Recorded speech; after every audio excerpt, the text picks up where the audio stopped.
कहानी सुनाने वाली हूँ। ओके, आपको सुनना अच्छा लगता है ना? हाँ, फिर उस कहानी में से हमें एक शिक्षा मिलती है। क्या मिलती है?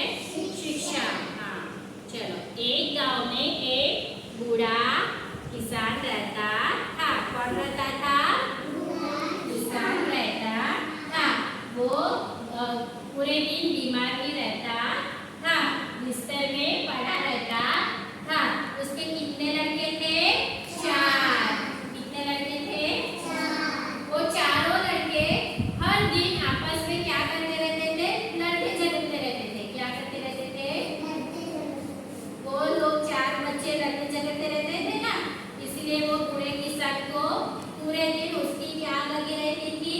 चिंता लगी रहती थी। क्या लगी रहती थी? चिंता लगी रहती थी, क्योंकि उसके बेटे आपस में लड़ते झगड़ते थे ना, इसलिए।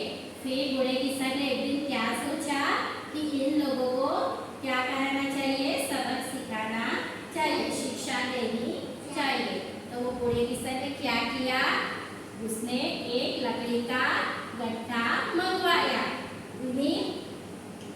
उनके 4 बच्चे थे ना, उनके पास क्या मंगवाया? लकड़ी का बोरा। लकड़ियाँ होती है ना, उसका बोरा मंगवाया। फिर बूढ़े किसान ने क्या बोला? एक उसके बच्चे को आके कि ये लकड़ी मुझे तोड़ के दिखाओ। एक लकड़ी उसे दी और तोड़ के दिखाओ। तो एक लकड़ी तो आसानी से टूट जाती है ना। हाँ, तो वो लड़के ने, उसके बेटे ने लकड़ी को आसानी से तोड़ दिया। फिर बूढ़े किसान ने क्या किया? दूसरे बेटे को बुलाया।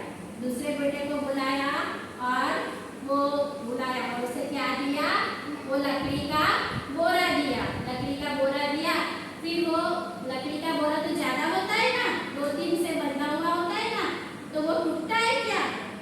तो वो लकड़ी का बोरा टूटा नहीं, इसीलिए एक लकड़ी टूट गई, लेकिन लकड़ी का बोरा टूटा नहीं, क्योंकि वो एकजुट थी। एक से ज्यादा लकड़ी थी। कितनी थी? एक से ज्यादा लकड़ी थी, इसीलिए वो लकड़ी नहीं टूटी।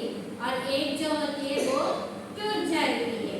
तो इससे उसके बूढ़े किसान ने उसके बेटे को क्या सबक शिक्षा दी कि हमें आपस में मिलजुल के रहना चाहिए। एकता में ही शक्ति होती है। हमें मिलजुल के रहना चाहिए।